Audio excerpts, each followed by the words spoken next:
ebetances.com presenta Encuentro con Emanuel Betances. Saludos amigos, mi nombre es Emanuel Betances y les doy la bienvenida a una entrega más en mi programa Encuentro. En el día de hoy tengo el placer, el privilegio de hablar con un joven con el cual he tratado por un tiempo ya y he visto su pasión por Dios, su pasión por el estudio de la palabra y sé un poco acerca de más o menos lo que Dios ha estado haciendo con él desde muy joven, ahí donde está ahora, estudiando, preparándose para servir mejor a Dios y yo le he estado motivando a entrar a las redes, a poder llevar un poco más el mensaje a través de estos medios. No sé si me está haciendo mucho caso, pero digo que sí, que está haciéndome caso. Pero es un placer para mí saludar desde North Carolina, o Carolina del Norte, aquí en los Estados Unidos, a mi hermano, a mi amigo Abraham Paniagua. ¿Cómo tú estás, Abraham? Hola Manuel, gracias por la invitación, gracias por invitarme para poder compartir contigo. Sabes que siempre aprecio la amistad y el poder compartir vale mucho. Sí, qué bien, ¿no? Y estamos pareciéndonos, ¿sabes? No, ya te alcanzamos. Ay, aunque yo te llevo muchas millas ya, pero ahí para que tú veas, desde joven te estábamos buscando. ¿Verdad que? Ya tú sabes. Ay, bueno, empezamos interesante. Pero de verdad, en el tiempo que te conozco y como hemos tratado, de verdad que me ha gustado la manera como tú se nota tu pasión por la historia de la iglesia, por doctrina, te gusta la lectura, te he visto predicar, veo que tienes esa pasión por estudiar, por conocer más y en un joven es algo de verdad que me motiva, me inspira y la idea de esta conversación es que podamos conocerte mejor. Que otros jóvenes puedan ver lo que Dios hace en la vida de quienes deciden buscarle a pesar de su edad. Así que vamos a comenzar conociendo un poquito acerca de tus inicios, de tu historia, de dónde tú eres, un poco acerca de tu familia, de dónde es Abraham Paniagua. Bueno, yo nací en Santo Domingo, República Dominicana. En mi casa ya mis padres eran creyentes.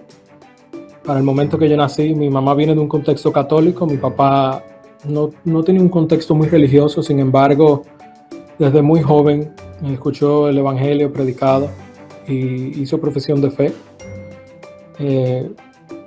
Desde el 94, 95 asistí a la misma iglesia, IBSJ, o sea que me crié dentro de la iglesia, aunque fue así, parte de mis estudios fueron en un colegio no cristiano, aunque la directora era cristiana, era doña Nilda, en el Centro Educativo Los Prados. Estuve ahí hasta octavo grado. Luego ya bachillerato lo hice en un colegio cristiano, o sea que en todo mi contexto, aunque he tenido relación con amistades de otras denominaciones, otras religiones, aún religiosos, he estado envuelto de una u otra forma, ya sea por mis padres o por el colegio, con la palabra. Mi pasión desde pequeño era la ingeniería industrial, siguiendo los pasos de mi padre. Comencé a trabajar con él desde pequeño, no era muy constante, en eso pasaba él lucha conmigo, sin embargo me gustaba mucho la idea de una empresa donde uno trabajara procesos, administración, producción, todo eso era lo que a mí me llamaba la atención. Incluso fue lo que comencé estudiando. Pero cuando pequeño yo no era para nada deportista. Yo no era de los que vamos a salir encaramarse en una mata, en un árbol, nada, para nada. Yo era más tranquilo. No me gustaba leer, para nada. Te puedo decir que con más vergüenza y pena, con ambas te digo que para mis 16, yo no recuerdo haber leído más de 10, 12 libros. Y te puedo mencionar algunos, te puedo decir Juan Salvador. Principito. Si tú supieras que nunca lo terminé, nunca. Yo lo vine a terminar después de mis 20, después que comencé a leer El Principito y me gustó mucho. Pero muchachos, fue Enriquillo, Juan Salvador Gaviota, imagínate, La Fiesta del Chivo, El Viejo y el Mar, la Biblia, pero nunca no fue muchos libros. Yo nunca me interesó eso, de verdad que no. Eso fue una obra del Señor. Entonces, ¿a los cuántos años fue que empezaste a ir a la iglesia, me dijiste? Desde el 95, 94, eso es 5, 4 años, 5 o 6 años. ¿A los cuántos años tú conoces a Jesús en realidad? 2001, entre 2000 y 2001, para noviembre, diciembre, casi seguro del 2001. No tengo una fecha exacta, pero sé que para ese tiempo mi padre estaba compartiendo acerca de la realidad del infierno en cuanto a lo que eso implica. No es simplemente el hecho de que tú vas a estar en sufrimiento, sino la realidad de estar apartado de Dios, apartado de Cristo. La vida vacía y sin sentido que tiene ahora mismo y luego la venidera. Y así mismo él compartía una y otra vez el evangelio, de camino al colegio, de vuelta del colegio, en la casa. Y mi papá tiene preguntas bien famosas. Tú te sientas a hablar con él y él te dice, cuéntame de la vida. Oyes. Y él comienza así. Entonces, eso me impactó mucho y creo que fue muy beneficioso para mi crianza. El hecho de constantemente tener un papá que me retaba a pensar, aunque a veces uno cuando muchacho lo veía como, me está molestando. Ajá. Sin embargo, la realidad era que te hace pensar, te hace analizar. En ese momento Dios utilizó eso para ver mi pecado y llevarme a Él. Sin embargo, te puedo decir que de los 12 a los 18, no era una persona comprometida con la iglesia. Yo sí servía en la iglesia desde los 11, 12 años. Y le agradezco mucho al Señor por un profesor que tuve en el colegio y un hermano de la iglesia en IBCJ, que desde joven él me quiso involucrar a trabajar con él. Y de la misma manera que mi papá fue una persona que constantemente compartía algo de la palabra. Y fue algo que me ayudó como a ver la mezcla de la vida, ver a mi papá servir, ver a este hermano servir. Y al mismo tiempo llevar su familia, su vida regular, ¿tú entiendes? Pero cuando mencionas iglesia IBCJ, explica eso. ¿Cuál iglesia es esa para los que no conocen? Que esa es Iglesia Bíblica del Señor Jesucristo en Santo Domingo. Muchas personas la conocen mejor por don Sugel Michelén, el pastor Sugel Michelén, que es uno de los predicadores principales. Hay personas, dependiendo del país, tú sabes a quién ellos conocen. Okay. En Sudamérica y Centroamérica se conoce mucho a don Sugel. Sin embargo, dentro de República Dominicana se conoce también a don Marcos Peña, que viaja mucho al este, al pastor Lester, que viaja al norte, Felimario, que si él escucha esto va a saber, en Puerto Plata y Montellano, y así sucesivamente. O sea, gracias al Señor, un cuerpo pastoral, 8 o 9 pastores, creo que son 8 ahora mismo. No, pésimo el trabajo, pero pésimo mi trabajo, tú ves, déjame aclarar eso, de recordar, pero muchos de ellos llevan años, más de 15, 20 años en el ministerio, hombres fieles que el Señor ha puesto. ¿En qué servías tú? Tú me dices que empezaste a servir a eso a los 11 años. ¿Qué tú hacías?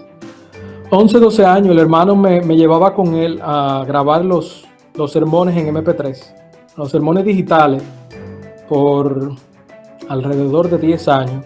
Lo hicimos ese hermano y yo, todos los domingos, mañana y tarde. A veces nos turnábamos, a veces lo hacíamos juntos. Nosotros grabábamos los sermones, los editábamos y los subíamos a la página. Dos sermones todos los domingos. Todos los domingos, el sermón de la mañana, el sermón de la tarde. Eso fue. Lo grababan digital de una vez, en MP3. Sí, lo grabábamos digital en una computadora, lo editábamos en lo que era necesario editar. Nosotros no creíamos en una edición perfeccionista porque creo que nosotros, y creo que aún ahora en el audio específicamente, hay cosas que definitivamente hacen la prédica. Y hay errores que no hay problema que estén. Nosotros tampoco quitábamos oraciones ni arreglos. Simplemente tratábamos de hacer las menos ediciones posible y subirlo con prontitud, porque nosotros sabíamos de muchas personas, y aún al día de hoy, que siguen la página y que siguen los sermones. Ahora, claro, está el beneficio del video, pero aún hay muchas personas que dependen del audio. Y la parte, porque esto es cuando era MP3, pero y tú estabas en el tiempo que era con casetes, ¿o no? No, cuando se comenzó a grabar con... Yo entré ya cuando se grababa con MP3, se grababa digital. Los cassettes, antes del tiempo que yo había entrado, nosotros, años después, yo entré a trabajar para la iglesia, un trabajo como medio tiempo, donde yo decidí sentarme a pasar cada cassette de cassette análogo a digital. Por eso en la página puede estar disponible, en la base de datos están disponibles el Sermón del Monte, los 10 mandamientos, retiro de matrimonio, que sucedieron en los 90. O sea, tú puedes encontrar sermones desde el 92, 94, si recuerdo bien, hasta el 2002, 2001, que fueron cuando más o menos se comenzó el digital. Esos sermones están... Se está hablando casi de 9 años de sermones. Un poco más, tal vez. 102 a la semana, 104, eso es mucho. Sí. Y tú te sentaste a pasar todo eso. Una gran parte, una gran mayoría. Una parte que otros hermanos lo pasaron antes que yo, pero la gran mayoría, si recuerdo bien, me tocó a mí. O sea, sentarme a escuchar todo. Te sentabas a escuchar todo el sermón. Sí. Eso es, por lo menos 500 te tocaron. Un promedio. Eso es mucho. ¿Qué edad tú tenías cuando estabas haciendo eso ya? 16, 17. O sea, un muchachito de 16 años escuchando 500 sermones, y no sermonitos, sermones profundos, en serio, del pastor Sugel Michelin. ¿Cómo eso afectó tu vida? En muchos aspectos, yo te puedo ser honesto de primera mano. Obviamente yo soy una persona con mala memoria. O sea, eso es lo primero. Y lo segundo, muchos de esos sermones, mientras se pasaban, yo tenía la oportunidad de editar otros y trabajar en otras cosas. Sin embargo, yo sí te puedo decir que escuché mucho de ellos con atención, porque a pesar de que, aparte de que eran temas que me interesaban, también eran cosas que me llamaban la atención y quería escucharlo, como el pastor Sugel o los demás pastores, porque acuérdate que tantos sermones en cassette implican muchos predicadores. Ajá.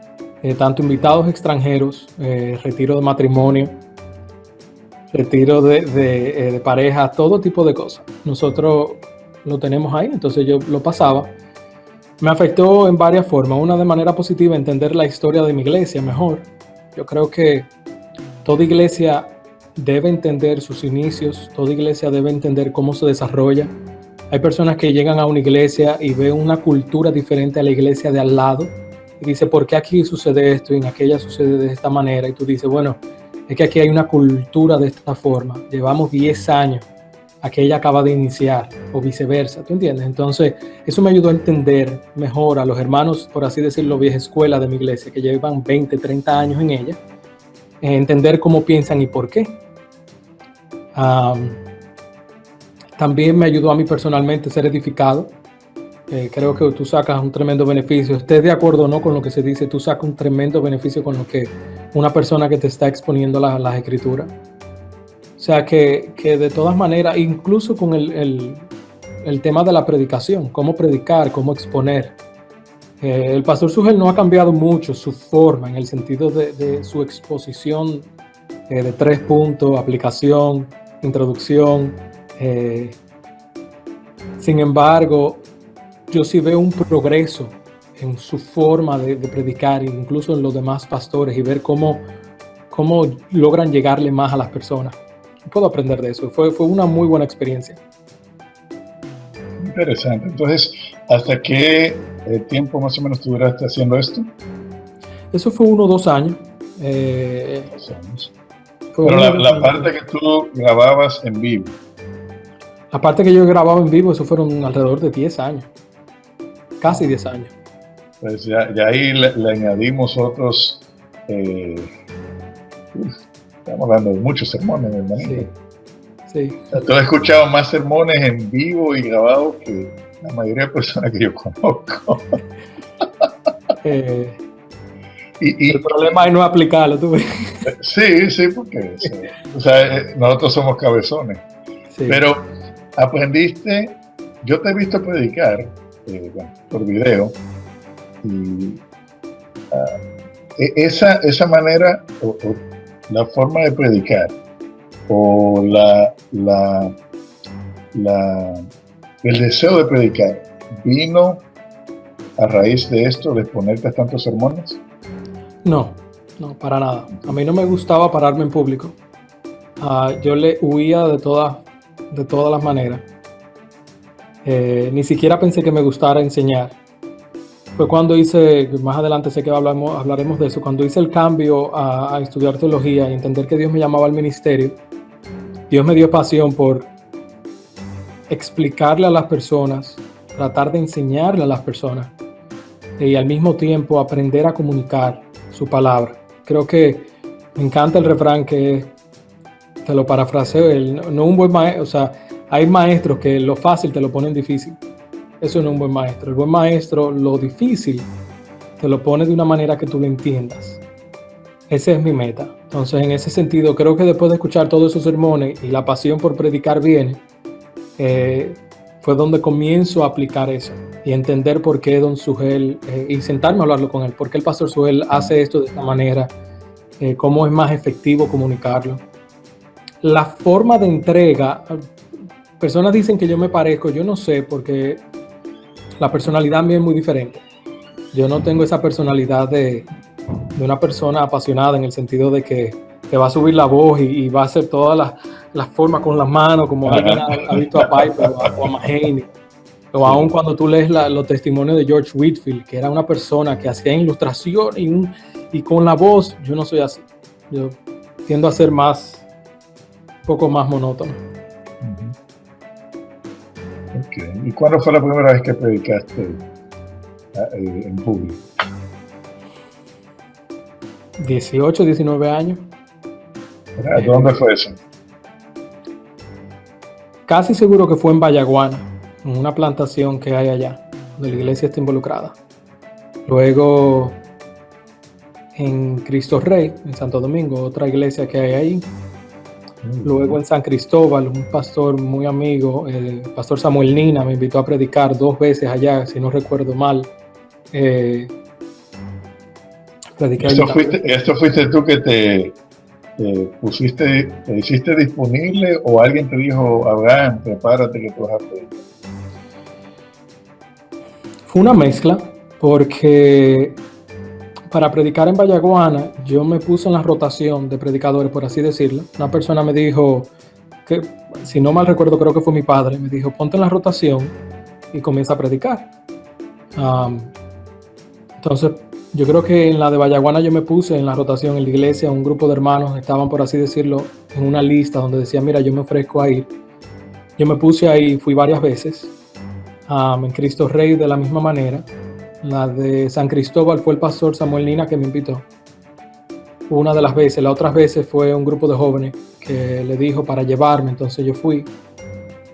El pastor Ángel Castillo en Fundamento Bíblico me invitó, o sea, son pastores que tienen relación con uno, son pastores que de una u otra manera yo he podido servir, y ellos abren sus púlpitos, y yo le doy muchas gracias al Señor por eso, porque no tienen razón para hacerlo, pero no se muestran esa bondad, por así decirlo, y ha sido buena oportunidad poder hacer eso para sus iglesias. ¿Y tú sientes o te ves alguna vez pastoreando una iglesia? Totalmente. Ese es mi deseo. Entiendo que el Señor me ha llamado a eso. En el tema de pastorear o predicar, yo, aunque me encanta predicar, yo creo que hay muchas personas que pueden predicar, y si lo hace mejor que yo feliz que esa persona lo haga, porque la iglesia tiene mucha necesidad de consejería, de pastorado, de dar seguimiento, de entrenamiento. Una debilidad tremenda en Latinoamérica son hombres que no entrenan hombres, no disipulan. Yo creo que esa debilidad es algo que lo veo y mi interés es ser parte de cubrirlo. Entonces, ¿Y tú empezaste a estudiar? Bueno, estuviste en una escuela fenomenal con todos esos sermones, pero ¿tú estabas estudiando ingeniería? estaba en ingeniería industrial cuando salí del colegio. Luego del primer año en ingeniería industrial, yo entendí que el Señor me llamaba al ministerio, pero buscando consejo, la recomendación fue terminar ingeniería y luego hacer una maestría. Y mientras estaba en ingeniería, estudiar, leer, servir. Yo no estaba te puedo ser honesto, yo no estaba muy contento con la recomendación porque comencé a perderle el interés a ingeniería. Sin embargo, yo llevaba 6, 8 años deseando estudiar ingeniería. ¿Entiendes? Por lo tanto, yo dije, bueno, me quedé aquí, mi familia me apoyaba si yo hacía el cambio, pero vimos los sabios de seguir el consejo. Un semestre después, yo hice un curso de escatología. Ay, señor. Sin embargo, déjame aclarar, gran parte del curso fue de hermenéutica, o sea, cómo estudiar la Biblia. Esa fue la parte que a mí me volvió loco. ¿Dónde fue que hiciste esto?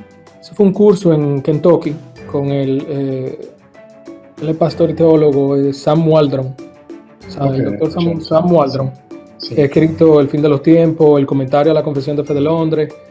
Él ofreció ese curso de, creo que eran 2 semanas, día completo, de 8 a 5. Y un tercio de la clase, si recuerdo bien, fue de hermenéutica. Fue la parte que me encantó.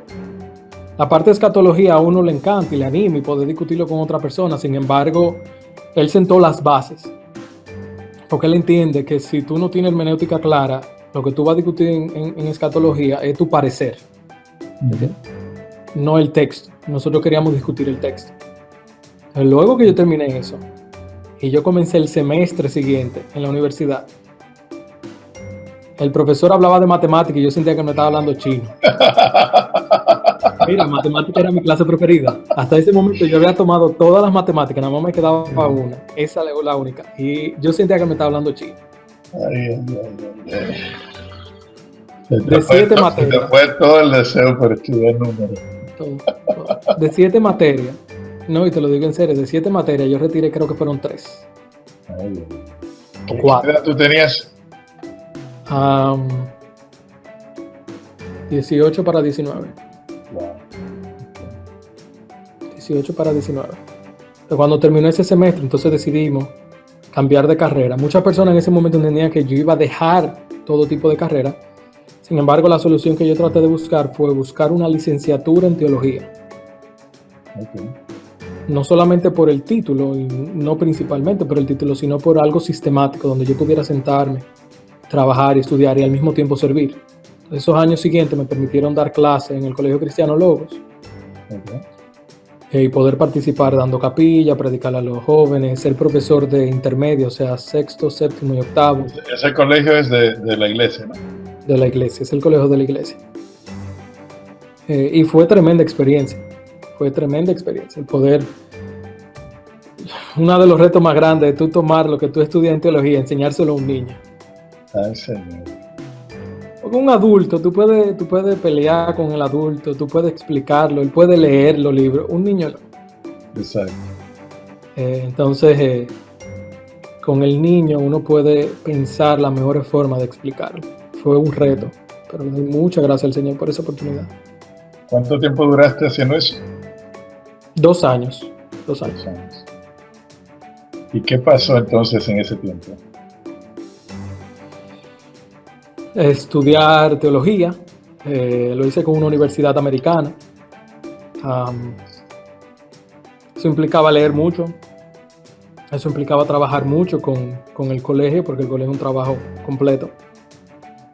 Eso implicaba también aprovechar y enseñar lo que estaba dando, compartir, involucrarme más en la iglesia. En ese tiempo pude involucrarme con el grupo de jóvenes en la congregación, en traducción. En ese tiempo también estaba involucrado en un ministerio que le predicaba a prostitutas en varias calles en Santo Domingo. 7, 8 de la noche, o sea, todo Te, el mensaje, te- luz clara. te digo, quiero que me abundes un poco porque es medio extraño escuchar ese. Yo no había escuchado acerca de un ministerio así que trata de explicar, porque tal, quizás alguien aquí tiene alguna idea de hacer algo parecido, Ujú. pero bueno escuchar las experiencias. ¿Qué era lo que ustedes hacían? Bueno, nosotros teníamos, eran un grupo de hermanas y hermanos. Los hermanos funcionábamos como seguridad, y pongo entre comillas porque muy limitado, nosotros no teníamos armas. Eh, Sin embargo, Eran escuderos. por así decirlo, y las hermanas le predicaban a esas mujeres eh, bajo la idea y el entendimiento de que la diferencia entre las hermanas y esas mujeres era simplemente la gracia del Señor. Cualquiera de nosotros podía terminar en esa situación. Entonces, esas hermanas fueron movidas a hacer ese ministerio, lo compartieron con un grupo de hermanos de la iglesia y nosotros nos integramos. Entonces íbamos una vez a la semana y las hermanas se paraban a hablar con ellas, se sentaban a hablar con ellas y nosotros nos quedábamos cerca. Nosotros vimos algunas de ellas ir a la iglesia para no volver, otras de ellas ir y quedarse. Nosotros ahora mismo hay una persona en la iglesia que era de ese grupo y resulta que Dios la transformó. Tremendo testimonio el de ella. O sea, una cosa increíble ver la mano del Señor sacar literalmente de donde Satanás obra tan libremente. Obviamente ese tipo de ministerios lamentablemente trae oposición de parte de hermanos y hermanas de la iglesia porque ven un asunto de seguridad, ven un asunto de imprudencia, por lo cual nosotros no dejamos de hacerlo, sino que se creó un manual de seguridad. En el caso de que las hermanas no fueran solas, las hermanas no fueran nada más con un varón, sino que por lo menos hubieran tres o más hermanos, que se fuera en un horario específico, que no se fuera tan tarde como a las 10, 11, 12 de la noche, donde tú corres más peligro. Se creó ese manual, pero al final no para dejar de hacerlo, sino para poder hacerlo mejor. Exacto. Y tener una conciencia limpia delante del Señor de que nosotros dentro del riesgo que estamos tomando, lo hemos hecho de una manera prudente. Y la realidad, Emanuel, es que ese tipo de ministerio corren riesgo, ¿tú entiendes? Sí. ¿Quién le va a llevar el evangelio a ella? Nadie quiere llevárselo. Porque es inseguro, es un problema. Y resulta que cuando nosotros íbamos, nos encontrábamos con un grupo de católicas que iban más allá que nosotros. Las católicas le pagaban, la montaban en el carro y le decían que lo que te pagamos es para que tú te quedes con nosotros en el carro mientras nosotros te predicamos. Mira eso. Se dice, bueno, tal vez no es la mejor manera, tal vez tú puedes hacerlo de otra manera, tal vez tú puedes buscar 1000 soluciones. Mientras tanto, aplica una. Ajá. Okay. O sea que eso se llevó por varios años. Dura varios años en eso. ¿Y qué otras cosas ibas haciendo entonces? Grupos pequeños con los jóvenes, tanto en el grupo de liderazgo como participando. Predicando en otras iglesias, ahí me involucré más predicando en otras iglesias. Entonces, ¿y seguiste tomando cursos teológicos? Sí, porque en ese mismo tiempo era en conjunto con la licenciatura. O sea que en ese tiempo yo hacía en conjunto toda la involucración en todos esos ministerios, más tiempo diario para teología sistemática, la doctrina de Dios, escatología, apologética, evangelismo, doctrina de la iglesia, misiones, etc. Cuéntame, o sea, yo recuerdo hace un tiempo, o sea, cuando primero empecé a tratarte, tú estabas haciendo, y es algo que me parece interesante, tú estabas haciendo una especie de pasantía en algunas iglesias aquí en Estados Unidos. Cuéntame, ¿cómo es ese proceso? ¿Cómo, por si hay alguien que lo quiera hacer y le interese, cómo es eso? Eso es a través, o sea, ¿qué es lo que se hace durante la pasantía? ¿A qué iglesias tú pudiste hacer? ¿En qué iglesias pudiste hacer pasantías? Y si eso es a través de una agencia o de un proceso. O sea, si alguien está interesado. Mi deseo de hacer una pasantía surge cuando conozco la iglesia de Capitol Hill Baptist Church.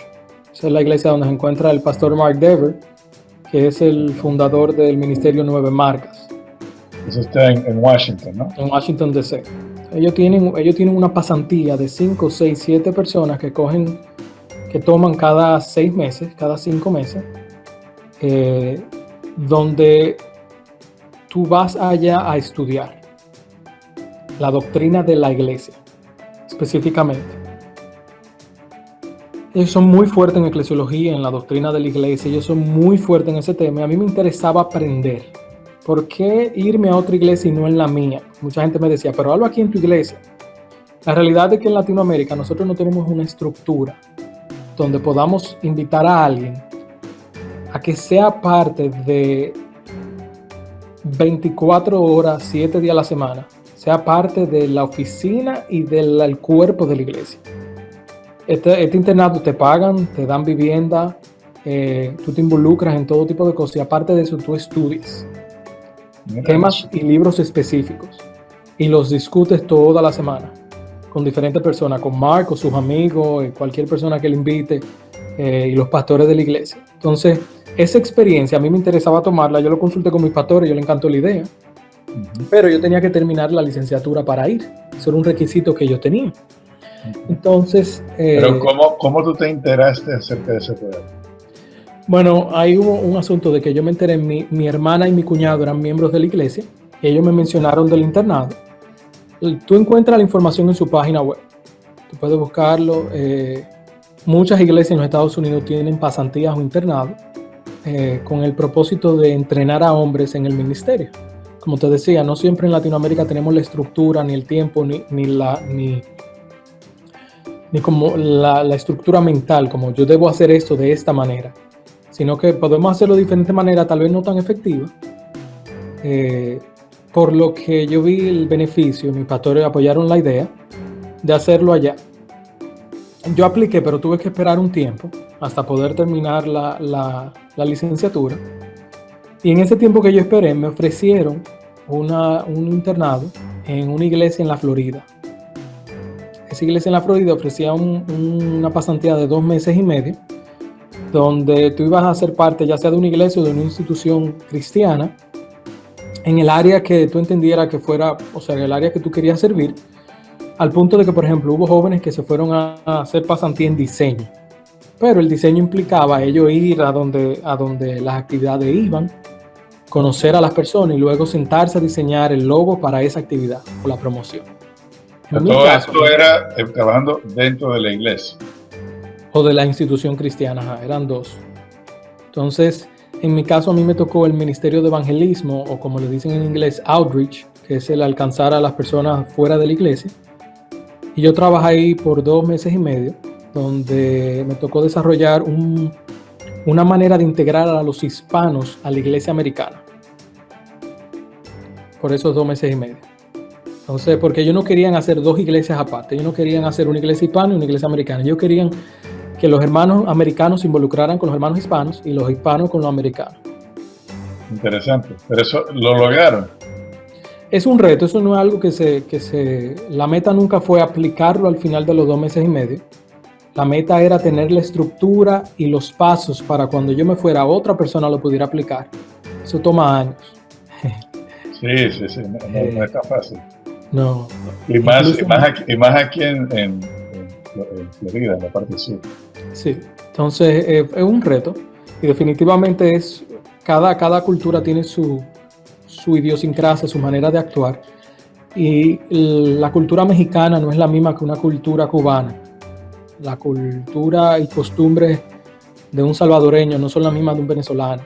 Nosotros somos hispanos, tenemos cosas en común, sin embargo, cuando se reúnen en grupos de sus países específicos, funcionan diferentes. Entonces eso implicaba conocer el grupo de mexicanos, conocer el grupo de dominicanos, el grupo de cubanos, ver cómo funcionaban, cómo integrarlos con los americanos, etc. Entonces esos fueron 2 meses y medio en esa iglesia. Y luego de eso, ahí mismo me aceptaron para Capitol. Yo me fui de ese internado a Capitol directamente. En Capitol duré unos 5 meses y medio. Okay. Cuéntame, ¿qué aprendiste tú?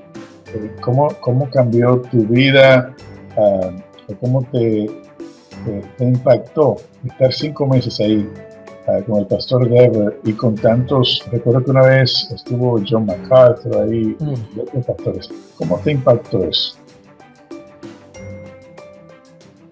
Bueno, por un lado tuve la vida de hombres piadosos, que lamentablemente la gente juzga sin conocer, porque son personas que Dios le ha dado la capacidad, le ha dado los dones de predicación, aparecen en todos los lados, son predicadores famosos, sin embargo no buscan ser superestrellas, ¿entiendes? Sino que son personas que viven su vida diaria como tú y yo vivimos.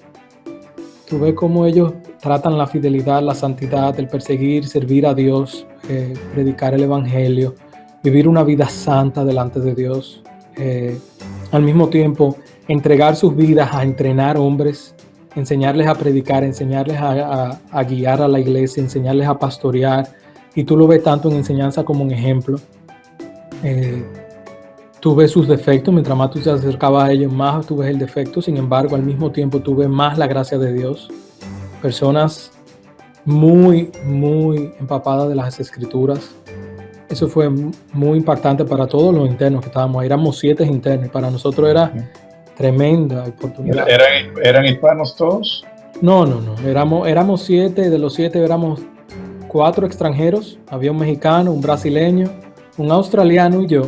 Y luego 3 americanos. Una de las clases más variadas que yo han tenido, según nos decían. Y era tremendo ver cómo en cada cultura se reflejaba diferente y cómo podíamos aplicar la verdad de las Escrituras de una manera un poco distinta dependiendo de la cultura. O con qué cosas teníamos que luchar dependiendo de qué país tú venías. Tal vez tú no tienes que luchar con lo mismo que luchamos nosotros.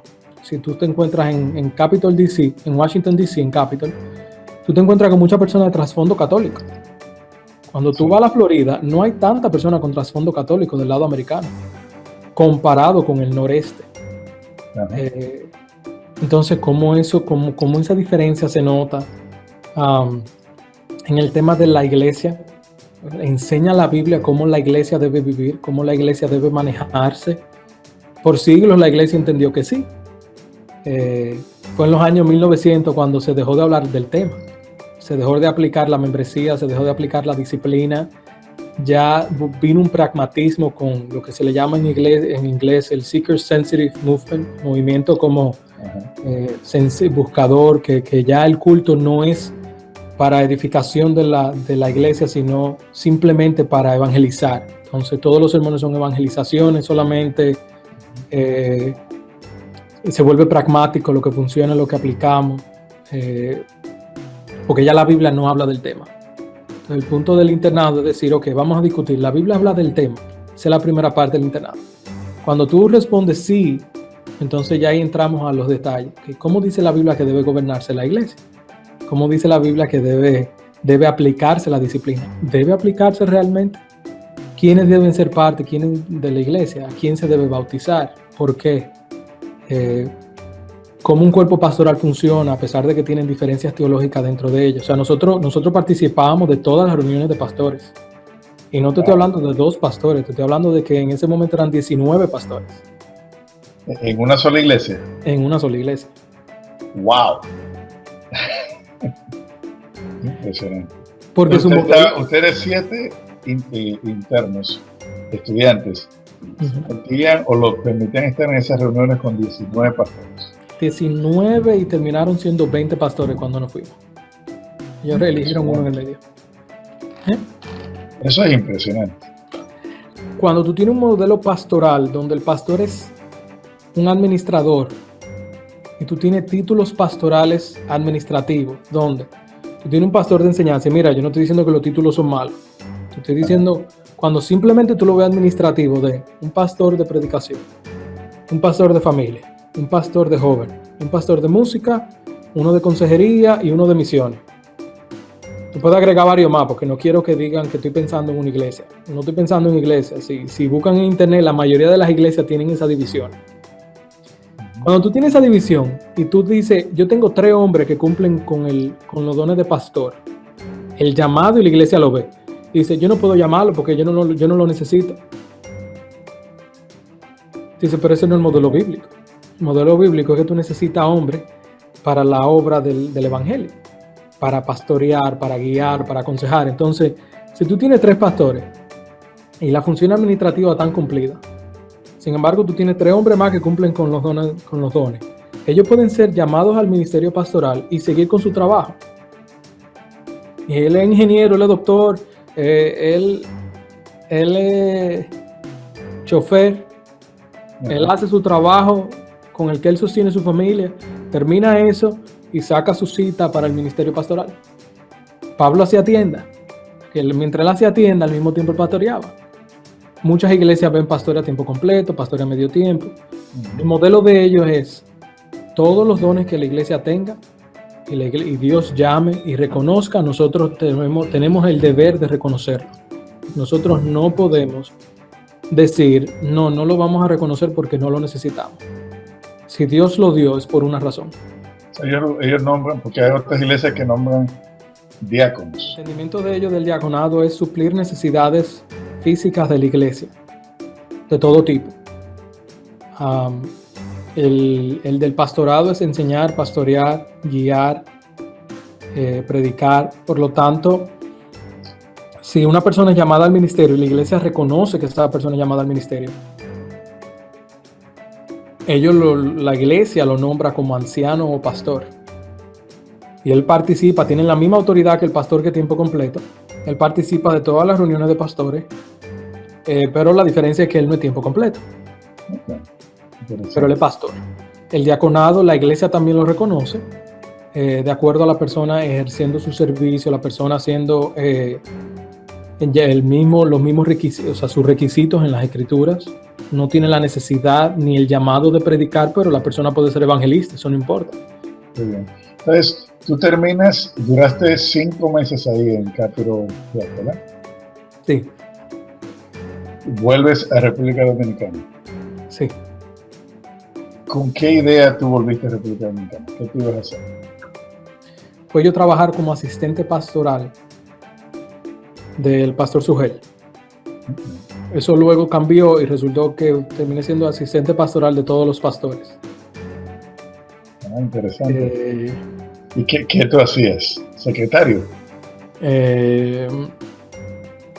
Un poco más de ahí, pero sí. En algún momento fue dar seguimiento de algunas cosas, servirle a ellos en lo que ellos necesitaran, ya sea aspectos logísticos, de resolverle, en vez de ellos tener que envolverse en responder algunos tipos de correos logísticos, en vez de ellos tener que resolver algunos asuntos de viaje, algunos asuntos que pueden ocupar. La premisa era la siguiente: quitarle las cosas que a ellos le interrumpen para llevar a cabo su trabajo de pastor.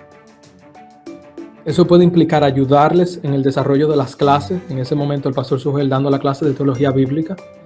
Eso puede involucrar la ayuda en organizar algunas reuniones que ellos tenían. Había un entrenamiento de hombre, ayudar en esa reunión, ayudar a la organización a que todo se pudiera llevar a cabo. Por así decirlo, un diácono personal de ellos, pero el punto, la premisa era aprender de ellos y al mismo tiempo servirles para que ellos pudieran llevar a cabo su trabajo de pastor mejor. Interesante eso. ¿Y cuánto tiempo duraste haciendo eso? 6-7 meses. 7 meses. Hasta Pues, agosto. En ese entonces, estás haciendo los trámites para regresar a Estados Unidos a estudiar, ¿no? Sí, al seminario que me habían ofrecido una beca, por lo que decidimos venir. ¿En cuál seminario estás? Yo estoy en un seminario, uno de los seminarios de la Convención Bautista del Sur. Se llama el Southeastern Baptist Theological Seminary, por así decirlo, el Seminario Bautista Teológico del Sureste. ¿Eso está dónde? ¿En qué ciudad? Eso se encuentra en Carolina del Norte, en la ciudad de Wake Forest, un poquito alejado de Raleigh y de Charlotte, que son las ciudades principales del estado. Es un seminario que hace mucho énfasis en misiones, cada año se van más de 20, 30 estudiantes a misiones. una de las capillas, yo no recuerdo si se fueron 10 o 15 personas recientemente, por ahí ese fue el número de personas que se fueron a las misiones. El presidente del seminario cada año viaja varias veces al año a visitar a los misioneros que salen del seminario, que sus iglesias envían. O sea, tu iglesia, tú viniste a estudiar aquí, tu iglesia te está apoyando para que tú vayas a las misiones, el presidente del seminario va y te visita a esos lugares para conocer cómo están sus egresados y poder pastorearlos un poco. Un énfasis muy fuerte. Ellos tienen, yo sé que tienen un acuerdo con el Seminario Bautista Dominicano también, ¿verdad? Sí. El Seminario Bautista Dominicano, donde se encuentra el que él maneja y administra, y creo que el presidente, el pastor Otto Sánchez, sí, tiene un acuerdo con el seminario aquí, donde los profesores viajan cada 4 meses y ofrecen una maestría. La maestría tiene acreditación en todos los Estados Unidos, en República Dominicana, una maestría en estudios teológicos, a nivel de maestría, o sea, hay varios hermanos que en el foro y en internet están en la sí, clase. Conozco a varios que están tomando esas clases. Y definitivamente es pesado, pero creo que es tremenda bendición para ellos poder participar de eso. ¿Y cuánto tiempo tienes ahí? Cumplo en agosto, ahora cumplo un año aquí. ¿Qué es lo que estás estudiando específicamente? Una maestría en divinidad. Yo estoy haciendo una concentración en idiomas bíblicos. Dígase hebreo, griego, tal vez veamos arameo, estamos decidiéndonos todavía. Me dicen que eso es facilísimo, ¿no? Sí, sí. Especialmente el griego, ¿no? Sí, no, regalado. No, definitivamente que es un reto. Es una tremenda bendición tú poder leer el idioma original. Nosotros ahora mismo estamos el profesor de griego nos puso un reto y es que durante verano nos pongamos a traducir 2 versículos diarios. Y yo estoy en Primera de Juan y es increíble tú poder leer Primera de Juan en griego y decir, pero Juan está diciendo esto, ¿por qué las traducciones en español dicen aquello? Toda traducción lleva una interpretación detrás. Sí. Entonces, ¿por qué sucede esto? ¿Qué construcción sucede aquí? Entender a qué se refiere esto. Él se está refiriendo a un proceso continuo, él se refiere a algo que sucedió en el pasado. O sea, esa bendición de poder hacerlo, yo creo que es de tremendo beneficio. Y estoy muy contento de la oportunidad, no te puedo negar eso. Bien. ¿Y cuánto tiempo te falta? Mi deseo es terminar el año próximo. La carrera dura 3 años, yo la estoy reduciendo a 2 años, tomando la mayor cantidad de materia que pueda. Y luego que termines, ¿cuál es el plan? ¿Volver a Santo Domingo? Lo que Dios diga. Lo que Dios diga. No te puedo dar un plan concreto porque es simplemente esperando que el Señor vaya mostrando las puertas que Él va a ir abriendo y lo que Él desea que uno haga. Sin embargo, no te puedo negar, se han dado la oportunidad de plantar alguna iglesia aquí en los Estados Unidos, que hay una necesidad muy grande en el mundo hispano. Sí. Muchas veces lo ignoramos porque también en Latinoamérica hay una necesidad grande, pero en ambos lugares hay mucha necesidad. Okay, eso es una posibilidad entonces de plantar aquí en Estados Unidos. Puede ser ir a otro país y plantar en otro país o ser parte de otra iglesia, eso el Señor lo va a ir mostrando. He visto que últimamente te has dado la tarea de escribir artículos. No te has lanzado a abrir tu propio blog, no sé qué tú estás esperando, pero yo veo que escribes creo que has escrito en el blog de 9 marcas. Ajá. También en Soldados de Jesucristo, no sé si en algún otro blog. No, escribir en otro blog no. Solo en esos 2. Sí, oficialmente en esos 2. Hay hermanos que han tomado algunos de mis artículos y lo ponen en sus blogs. Yo no tengo problema con eso, pero oficialmente he escrito en esos 2. Yo tenía un blog. ¿Cuántos artículos más o menos? No sé decirte. En base de datos, no son muchos, o sea, 20, 30 artículos. Yo no... Sé que has escrito sobre predicación. Recientemente me pidieron sobre predicación, evangelismo. Escribiste uno interesante en Soldados, creo que fue sobre el homosexualismo. Sí, La perspectiva bíblica del homosexualismo. Y te fue muy bien con ese artículo, ¿no? Bueno, a Soldado le fue muy bien, con problemas y bendiciones, todo, pero la gente por alguna razón no me contacta a mí sino a Soldado, así que ellos tienen problemas. Pero el plan es continuar escribiendo entonces en estos sí. blogs, o tú piensas abrir el tuyo. Por lo pronto, creo que a corto y no sé si decirte a largo plazo, me gustaría seguir apoyando a Soldado. Creo que una tremenda plataforma que Dios está utilizando para llevarle a las personas de una u otra manera diferentes doctrinas y también la sana doctrina, específicamente algo más de manera más clara y más precisa lo que es el Evangelio, las implicaciones del Evangelio en la iglesia y un pensamiento más bíblico en temas de actualidad. Creo que es una tremenda plataforma, la apoyo 100%, me encanta el trabajo que los hermanos están haciendo. Ahora mismo esa iniciativa de hacer diferentes videos, de comenzar a hacer audios, artículos más constantes como lo han hecho. Sí. No, vi también el video que hiciste junto a Edgar Aponte, ¿no? Sí, ese video lo estamos haciendo también junto con el seminario aquí y son más cápsulas teológicas. El seminario tiene el propósito y junto a Soldado de hacerlo un poco más profundo de lo que normalmente uno haría una cápsula teológica. El deseo de Edgar Aponte, que es el encargado del departamento hispano del seminario, junto a los hermanos de Soldado, es poder ofrecer una manera de que el pueblo en Latinoamérica comience a pensar más allá de cosas sencillas que uno dice. Tú puedes decir, nosotros cuando somos creyentes somos unidos a Cristo. Dice, okay, ¿qué significa ser unido a Cristo? Sí. ¿Cuáles son los beneficios? ¿Cuáles son las implicaciones?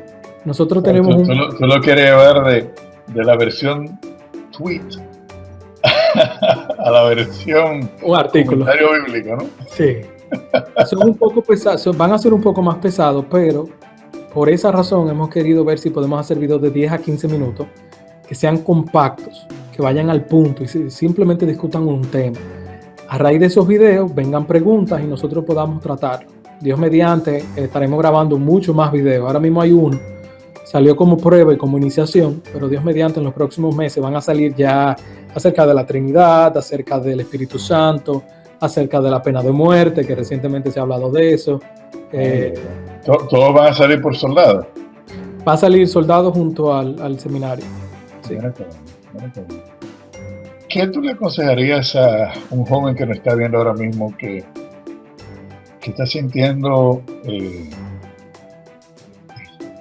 que no está seguro si tiene el llamado pastoral, pero quiere o entrar a seminario o ya entró a seminario? Ahí se ve y todo está como confuso. ¿Qué tú le recomendarías a un joven en esa situación? Varias cosas. Uno, el recordatorio de que el seminario no hace pastores. El seminario es un deseo. El seminario es una tremenda oportunidad, pero nunca endeudarse por estudiar. Son instituciones que han surgido como herramientas que la iglesia sostienen para que las iglesias en conjunto puedan entrenar hombres, pero no son necesarias. Tú puedes tomar el mismo libro que yo estoy leyendo y leerlo. Por lo tanto, la ventaja principal que están detrás es poder tomar la clase y discutir ese conocimiento y aplicarlo. En primer lugar, yo le recordaría que no es necesario. Si él quiere estudiar para poder entrenarse mejor, porque entiende que Dios lo ha llamado al ministerio, o para confirmar su llamado, el seminario no le confirma el llamado, y el seminario lo hace pastor. Yo le recomendaría arrancar por su iglesia, comience a servir su iglesia de todas las maneras posibles y por haber. Comenzar a leer y conocer más para poder servir y amar a Dios mejor. En la Biblia nunca hay una separación entre el conocimiento y el amor, en el sentido de que, bueno, yo prefiero conocer o amar y conocer, o conocer, no, van de la mano. Más yo conozco a Dios, más puedo amarlo porque conozco mejor su persona y su manera de obrar. ¿Entiendes? Entonces, un trabajo mutuo donde él puede involucrarse en su congregación con los hermanos puede involucrarse predicando, puede involucrarse discipulando, puede involucrarse recibiendo discipulado. Si él cree que su llamado es para predicar y no hay de manera oficial una forma en que él pueda predicar en su iglesia, tal vez su iglesia tiene otras necesidades donde puede servir. No es necesario predicar cuando hay otra persona haciéndolo. Si es de manera formal, ¿tú entiendes? Porque Exacto, siempre va a tener la manera de predicarle a no creyentes. Correcto. Eso por un lado. Por el otro lado, bueno, dentro de eso creo que el servicio te va a enseñar qué dones Dios te ha dado, qué dones tú necesitas desarrollar, qué necesidades o debilidades tú tienes, al invitar hombres más maduros en tu vida, donde ellos puedan hablarte y decirte, tú tienes esta debilidad, esto, aquello, que ellos te den seguimiento, que tú puedas rendirles cuenta, que te lleven a Cristo. Y al mismo tiempo tú ayudar a otros para llevar a otros a Cristo, aún siendo creyente o no creyente. Por otro lado, amor, paciencia, mansedumbre, fe, el fruto del Espíritu, procurarlos y orar por ellos. Una de las cosas que yo he visto mucho en las redes sociales y de la cual yo creo que casi todos somos culpables, porque las redes sociales simplemente lo demuestran porque de una manera más pública, pero nosotros lo hacemos en persona, es que a veces no controlamos la boca, o en este caso los dedos, y no somos amorosos, no somos compasivos, y podemos que nos tranquemos en una doctrina y entendemos que las escrituras enseñan esa doctrina. Tanto del lado de que si él es calvinista, que si él es arminiano, que si él es reformado, que si no es reformado. De los dos lados hay alguien infatuado, de los dos lados hay alguien cerrado. Nosotros hemos visto todo tipo de personas. El problema es el carácter detrás. Correcto. Si esa persona no persigue la santidad, no persigue crecer en el Evangelio imitando a Cristo, va a ser como un necio. Tú nada más tienes que leer a Proverbios y una y otra vez ver cómo se le dirige al necio. Wow. Muy duro, muy duro. O sea, a veces nosotros terminamos siendo necios por querer compartir la verdad que tienen las escrituras, porque no lo hacemos de la manera correcta. Sí, hay que hacerlo en amor. Al punto de que hay muchas personas que dividen a sus congregaciones. O sea, por amor a tu congregación, tú tienes que buscar la manera de oírte en amor o enseñar en amor. Yo te puedo decir que para mí fue mucho gozo un hermano que participaba en el foro junto con nosotros, un foro en Facebook en el que estamos. Aunque en el foro él parecía duro, cuando tú escuchabas su contexto, él venía de una iglesia, de una denominación específica, con una doctrina bien débil. Y el hermano, en vez de dividir su congregación, él se involucró a enseñar. El pastor le dio la oportunidad y él ha ido guiando a su iglesia de un pentecostalismo no sano, donde no se predicaba el evangelio, en su iglesia en particular, a un lugar donde él y otras personas predican el evangelio, están entrenando, enseñando, discipulando, pastoreando. Para mí eso fue de mucho testimonio.